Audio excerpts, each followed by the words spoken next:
Hi, this is Ryan at Disruptarian Radio. It's the 25th of October 2018, and I wanted to talk a little bit more about this gender war and the political differences we're seeing that are so exaggerated right now in general, but mostly the gender war. I've spoke about the race war and about the, different things going in society from different sources that are causing this division, this constant division in our country, which is one of the reasons why I really wanted to leave the U.S. before the elections of 2016.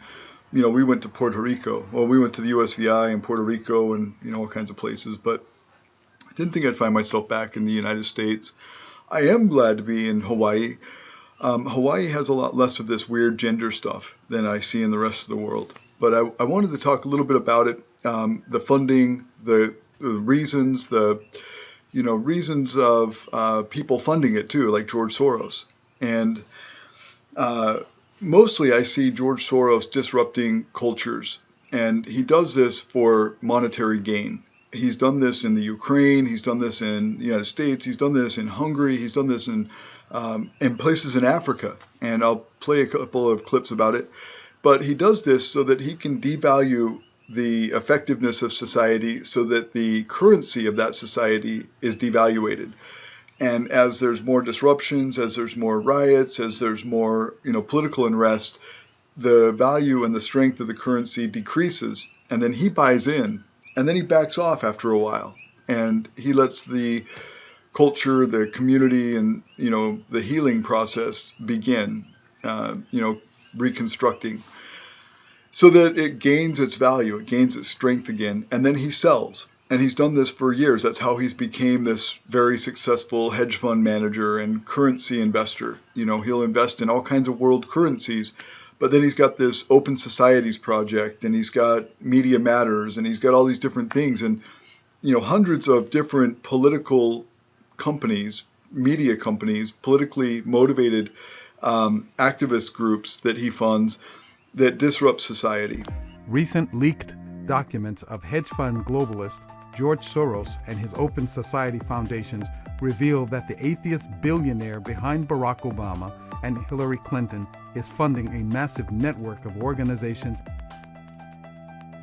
and even curious ministers who attack not only political opposition, but who advance Soros's radical and comprehensive social agenda for America. These leaks are confirmed by IRS and web documents of Open Society and related foundations. Like a bully on the playground, the Soros network has profited by funding the decline of cultures and economies. I am particularly interested in changes in the rules of the game. In 1930, Soros was born in Hungary. George's role model was his father, Tivadar Schwartz, who sold information about fellow Jews to the Nazi regime. It was actually probably the happiest year of my life, that year of German occupation. Changing their name to Soros, the family moved to England, where George studied at the socialist London School of Economics. Through his Quantum Fund, he amassed wealth by influencing events, elections, and currencies in Asia, Russia, and Europe. In 1992, he broke the Bank of England. In France, he became a convicted felon for insider trading. As Soros's global network weakens sovereign nations, it grows in wealth and power. Millions of people suffer the consequences. For several decades, their target has been America. Through his Open Society foundations, Soros postures himself as a philanthropist who has spent over $10 billion to fundamentally transform America. What is this so-called progressive network doing to us and how? They advance educational content in our schools, the transgender movement, drug legalization, the sex worker industry, abortion, euthanasia, open borders, the flow of Islamic refugees, and voting schemes. And right now it's a gender war. Right now it's that women are oppressed and men are the oppressors, and that women need to be like men and men need to be like women. And it's a bizarre tango that we're dancing here that if you resist the culture change, then you're a misogynist. If you resist the culture change, then you're an oppressor. That to say that men and women are different, you are, a misogynist or whatever, whatever label they're going to throw at you, to, just illustrate or to assert that men and women are different with different gifts and purposes, not that one is better than the other, but that we're different. And to say that, you're a misogynist. To say that, you're an oppressor. So I wanted to talk, I'm going to display Christina Hoff Sommers, Michelle Malkin, and a few others about this, very strong feminist people that are empowering women, not victimizing women. The push for feminist causes today are to make women victims, to make them feel like their gifts and their differences are being taken advantage of and that they're victims, rather than empowering them and illustrating their blessings and giving them encouragement. A lot of feminist causes are saying, oh, because men don't want you to be on an oil field, fitting pipe and lifting 200-pound pipe and wrenches and equipment, that they're oppressing you, or whatever job it might be. And that's the victim mentality. Even though that if you look in the world today, if you look at careers, whether it be in IT or medical or CEOs, men and women that have the same experience, the same education, and the same amount of investment of their career, if it's apples to apples, women are making 3% more than men on average, and that's comparatively, with apples to apples, not apples to oranges. If you're talking about a woman who's taken 12 years out of her career to have kids and hasn't invested in her career and hasn't gone to school and hasn't stayed for 12-hour days and invested in the company they're working for, and they might be making less, even though somebody else is doing the same job that's a man that's making more. Well, typically what you'll find is that man that's making more has had 12 extra years to invest in his career. So that's the difference. He's making more for the company. He's giving more and making more, for the bottom line. So then he gets paid more. And Christine Hoff Sommers and others have talked about this. Christine Hoff Sommers is the Factual Feminist. And for many years, feminist organizations referenced her and revered her until she released a book in 2001 called The War on Boys, or The War Against Boys. And when she made that book, she was being very intellectually honest. She had been very feminist and very, revered in feminist academics, and she's been a professor, and she's, been academically acclaimed for feminism. But then when she started looking at the data, she wrote this book, The War Against Boys. And I'm going to play a clip from that, from one of her speeches or one of her interviews on that. But when she did that, then she was ostracized, and then she all of a sudden wasn't the model feminist. But the data shows there is a war on boys, and it goes from all these things about look at genital mutilation, circumcision. How many girls get circumcised in the United States, and how many boys do? What about being drafted for war? Women can't get drafted for war. What about men working physically demanding jobs, whereas 97% of work-related injuries or work-related deaths are men? So I think that there's like 6,500 work-related deaths in the United States, and don't quote me on that, but something like 6,500 deaths, and only like 200 of them are women. The rest are men. So something of that nature, and it's amazing. You can just look these statistics up. I'll put some links in the description. And actually, I have some of that here on this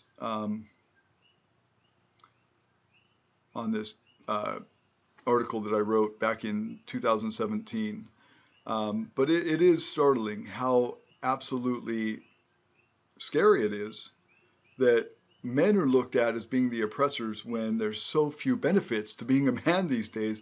There's another graph I wanted to show. And you can cross-reference these too, and I'll put some links in the description as well. But here's some more stats on men.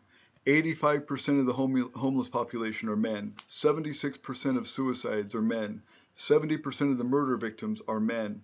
92% of the deaths in the workplace are men. So I think I said 97%. It's actually 92. So, and then 97% of war deaths are men. 14% of men get custody of their kids after a divorce. Yeah, it blows me away. And then sexual assault, you can get into that too. It's amazing that, we say that women are at danger, and there's this 1 in 6 rule that 1 in 6 women will get sexually assaulted in their life. Well, according to FBI statistics, and let me just pull these up so I'm not getting the numbers incorrect. So according to these FBI statistics, in 2017, an estimated 99,856 cases occurred nationwide. This is of rape cases in the U.S. That's men and women. That's just, people not in prison. This is from ABC News on April 16th. I believe this was 2017. But more than 200,000 men are raped behind bars each year. So on the outside of prison, 96,000 rapes, men and women. Doesn't distinctify whether it's men or women, but that's a combination of both. But behind bars, this isn't added to those same statistics, 200,000 men are raped behind bars. So it is at least twice as many men are raped than women. And just think about it. Men are the stronger sex. Men, are physically more capable more often than not than women. They're more ashamed to report it if they get raped or sexually assaulted. You talk about stigma with women reporting. Think about a man reporting. Men are supposed to be the tough ones, the protectors, the stronger sex. And they're going to report rape? Not likely. Not nearly as likely as women. Now, this is a peer-reviewed study. This shows up in I can't remember which journal. It's the government journal. Let me just get to that.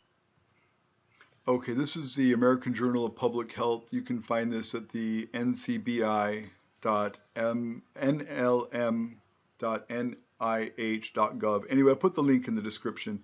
This just shows the paradigm change that the research is showing about how men are not actually less victimized than women. So there's a lot of studies out there, peer-reviewed studies at that. I want to show those, but let me get on to some of these other academics like Christina Hoff Sommers, Michelle Malkin, and a few people that I have researched, and their research is solid. From what I have been able to find myself, like I'm showing here, I go through the peer-reviewed data and I try to find the consistencies and the patterns and see if the data matches up and see if it checks out, and it seems to. But they're very, very well-respected academics. So let me just play some of them for you. A new report finding George Soros, the liberal activist billionaire, gave hundreds of millions of dollars to groups behind yesterday's Day Without a Woman protest, and they're the same groups who marched against President Trump the day after his inauguration. Their formula seems to be billions of dollars to activists and organizers, and funding to the media, funding to rented ministers, and funding to judges and politicians, which results in the fundamental transformation of America. Let's take a closer look. Circle 1, money. Joined by other globalist foundations like Ford, Tides, Gill, Arcus, Rockefeller, and Carnegie of New York, the Soros Network offers near infinite money to organizers and activists who create and swarm on events and issues to agitate political drama.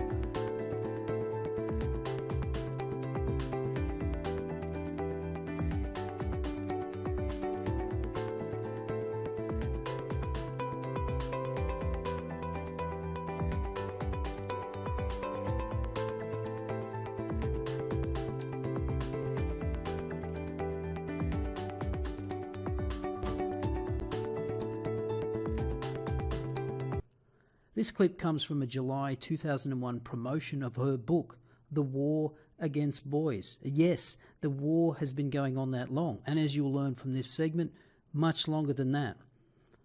The stories that Hoff Sommers outlines are both sad and amusing. Amusing because of how ridiculous they are, but sad that this attack on masculinity has been going on for so long and almost totally unchecked. Some of the examples she gives sound like they could have been lifted straight out of the Safe Schools program here in Australia, only they were being suggested in the US 15 years ago. First thing I will say is that there's a surprising amount of hostility towards boys in this society. To put it bluntly, boys are politically incorrect. Now, I'll begin by telling a brief story of something that happened during a television debate I had with this celebrity lawyer, Gloria Allred. Allred was representing a 14-year-old girl named Katrina who was suing the Boy Scouts for excluding girls. Girls 15 and older can join the Explorer Scouts, which is co-ed, but Gloria Allred was outraged that girls younger than 15 were not allowed in. And she referred to same-sex scouting as gender apartheid. Well, I was there to defend the Boy Scouts, and I told her that young boys and girls have rather different preferences. And I gave her a kind of homespun example. Some of the best research I found in the course of doing my book was by toy companies, because toy companies don't have an agenda. They want to sell toys. And I told Ms. Allred about Hasbro Toys. It's a major toy manufacturing company that tested a playhouse that they wanted to sell to both boys and girls. So they brought the children into their fun lab in Providence, Rhode Island, and the girls came in and played constructively with the house. They played dolls. They put the baby in the baby buggy. The boys came in and catapulted the toy baby carriage from the roof. And the general manager was sort of surprised, but she said, well, boys and girls really are different. Anyway, I told this to Ms. Allred. It was a debate on Crossfire or Equal Time. And I thought she would be amused. She was not amused. This made her very angry. She was shocked by the boys' catapulting behavior. She took it as a sign of potential violence. And she said, and I quote, if there are boys who catapult baby carriages off the roofs of dollhouses, that's just one more argument we need to be socializing boys at an earlier age, perhaps to be playing with dolls. End quote. Now, Ms. Allred has powerful allies among educators. Gloria Steinem, the feminist leader, once said that, or she often says, that we need to raise boys more like we raise girls.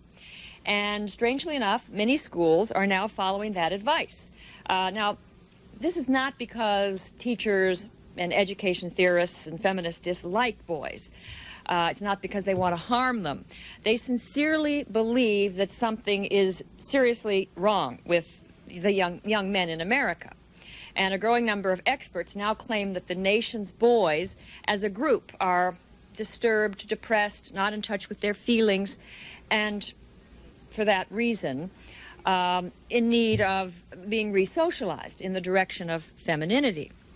So there's a new movement sort of sweeping the country to save the males. Well, do American males need to be saved? Do they need to be rescued from their masculinity? I don't think so. I don't agree that the nation's boys are in crisis. I see no evidence for it. I mean, of course, some boys are in trouble, in serious trouble, but so too are some girls. When you look at genuine social science research, what you find is that the vast majority of boys are mentally healthy. I mean, being a boy is not a defect, it's not a disorder, not something you have to recover from. However, this movement that I referred to save the males at Harvard University, led by Carol Gilligan, William Pollack, gender equity experts in various departments of education, this is not about helping boys academically. This is a movement, as they say, to sort of rescue boys from their maleness.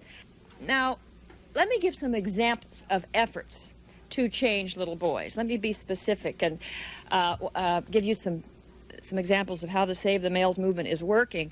Some of what I'm about to tell you may sound extreme, and it is. It's a little weird, but what worries me very much is that if nobody stands up and protests it, it could easily become mainstream. Example one. You've all heard of Take Your Daughters to Work Day. This is a school holiday for girls run by the Ms. Foundation. And I think it's in its 7th or 8th year, and it's a happy day. Girls go off to school with mom and dad. Good time had by all. Well, many companies and many parents are demanding that Take Your Daughters to Work Day include boys. So it's becoming Take Your Child to Work Day. And the feminists at the Ms. Foundation are very unhappy about this move to include boys. So they have spent the last few years rather desperately looking for ways to maintain the feminist purity of the holiday. So a few years ago, Marie Wilson, the president of the Ms. Foundation, began working with some feminist men's groups to design a separate holiday for boys called Sons' Day. If boys had their own day, then Daughters' Day could remain for girls alone. Well, here is some of the ways that Sons' Day was to be celebrated. I'll just add that Sons' Day never got off the ground. You'll see why in a moment. This is a holiday for boys. Activity number 1, recommended by the Ms. Foundation, at least in their planning documents. Take your son to an event that focuses on ending men's violence against women. Call the Family Violence Prevention Fund, 1-800-END-ABUSE for information. Number 2, plan a game or sport specifically where no one keeps score or declares a winner. Doesn't that sound fun? Boys can't wait to play that. Since Sons' Day is on a Sunday, make sure your son is involved in preparing the family for work and school for the week ahead. This means helping lay out clothes for siblings and making lunches. A friend of mine called this a holiday in hell for Junior. And for boys not totally exhausted by all the fun and excitement of the day's activities, the Ms. Foundation made these suggestions for the evening. Take your son grocery shopping and help him plan and prepare the family evening meals. So, as the Ms. staff planned it, Sons' Day, first of all, they wouldn't get a day off school, which I told this to my son. He was then 13 or 14, and he thought that was unfair. But then when I described the activities, he was quite taken aback. It didn't sound especially entertaining or amusing. In the end, this holiday was canceled, and the Ms. Foundation is back to the drawing board looking for a way to, as I said, to develop a holiday for boys. But I think this attempt to initiate a boys' holiday tells us something about how these reformers see boys. I mean, clearly they regard them as too undomesticated, too competitive, far too violent, in need of serious re-education. I mean, imagine a holiday for boys where you dial 1-800-END-ABUSE for tips. This is strange. Over and over again, we hear Democrats who are defending Judge Brett Kavanaugh's dubious accuser ask, why would she lie? Liberal Hollywood actresses tell us, believe, believe, believe, because a woman making long-delayed, fuzzily detailed allegations of some kind of something vaguely sexual would never, ever, ever have an incentive to lie. These partisan hitmen and hitwomen are detached from sanity, history, and reality. The sad fact is that people, yes, that includes women, tell lies about all sorts of things all the time. And yes, that includes lies about sexual harassment, assault, and rape. Women have told these types of lies from the beginning of time. The Old Testament gives us the very timely and relevant story of Joseph, who was wrongfully accused by his slave master Potiphar's wife. In the book of Genesis, we learn that the wife tried repeatedly to seduce Joseph. He rejected her advances. She sought revenge and attempted to frame him by ripping off a piece of his shirt when he escaped. Genesis 39 verses 11 and 12 describe that moment. Quote, "And it came to pass about this time that Joseph went into the house to do his business. And there was none of the men of the house there within. And she caught him by his garment, saying, 'Lie with me.' And he left his garment in her hand and fled and got him out."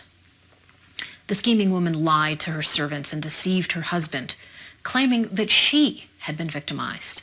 Joseph, falsely accused, was sent to prison for a crime he did not commit. But he was ultimately vindicated as he kept the faith and trusted in the Lord. This story of betrayal and wrongful conviction has been immortalized over the centuries, in art by Rembrandt and other painters, in modern films and animated movies. Joseph's suffering is the suffering of untold numbers of innocent men and their families who have endured the lies of women capable of abominable deceit. The default in a civil society should not be believe women, just because they're women. The default should be to believe evidence and seek truth. Amen. The statistics spread by agenda-driven feminists to prove that, quote, women almost never lie about rape is a lie. Across social media, on the airwaves, and on college campuses, you hear it claimed over and over again by advocates. Only 2% of rape allegations are false. The truth is that that number has no documented empirical basis. Experts who actually study false allegations of crimes have traced this phony factoid to a feminist author, Susan Brownmiller, who made the claim in an unverified citation in her 1975 book, Against Our Will. In fact, researcher Edward Greer discovered after attempting to track down Brownmiller's source that the 2% false rape rate is a complete, quote, ideological fabrication and has, quote, no basis in fact. Greer scoured the scientific literature on false rape allegations and found no published studies on the subject.